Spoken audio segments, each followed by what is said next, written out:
আমরা জানবো বীজগাণিতিক রাশি 3.1 এর কোন কোন সূত্রগুলো কোন কোন অঙ্কে ব্যবহার হয় এবং কোনটি অনুসিদ্ধান্ত সূত্র এবং কোনটি মীন সূত্র। প্রথমে আমরা জানবো বর্গ নির্ণয়ের সূত্র।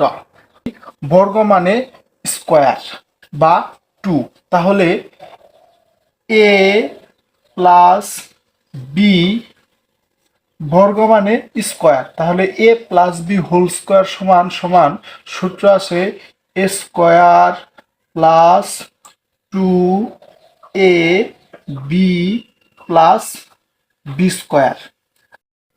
তাহলে a plus B whole square সমান সমান a square plus 2 a B plus B square. ঠিক তেমনি এর একটি অনুসিদ্ধান্ত সূত্র আছে। অনুসিদ্ধান্ত সূত্রটি হলো এমন a plus B whole square সমান সমান, এখানে যেহেতু আছে a plus B whole square, তাহলে অনুসিদ্ধান্তর ক্ষেত্রে আসবে a minus B whole square plus 4 a B. আর এটি হলো অনুসিদ্ধান্ত সূত্র।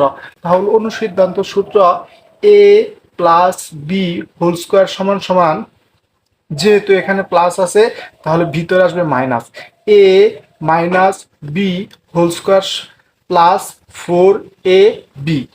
এখানে আমরা তখন করছি a plus B whole square, এখন আমরা জানবো a minus B whole square সমান সমান a square minus 2 a square minus 2 a B plus B square.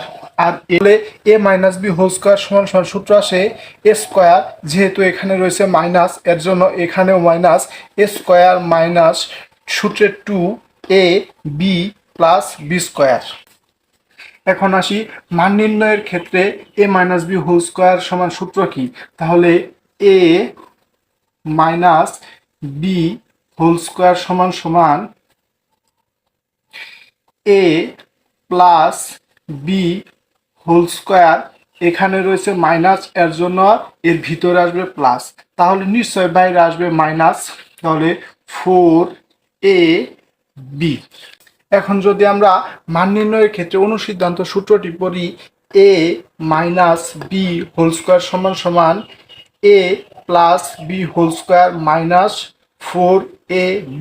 আর এখন আমরা জানবো ঘন নির্ণয়ের ক্ষেত্রে ব্যবহার হয় যে সূত্রসমূহ। আমরা জানি ঘন মানে কিউ, তাহলে ঘন নির্ণয়ের সূত্রটি যদি বলি a প্লাস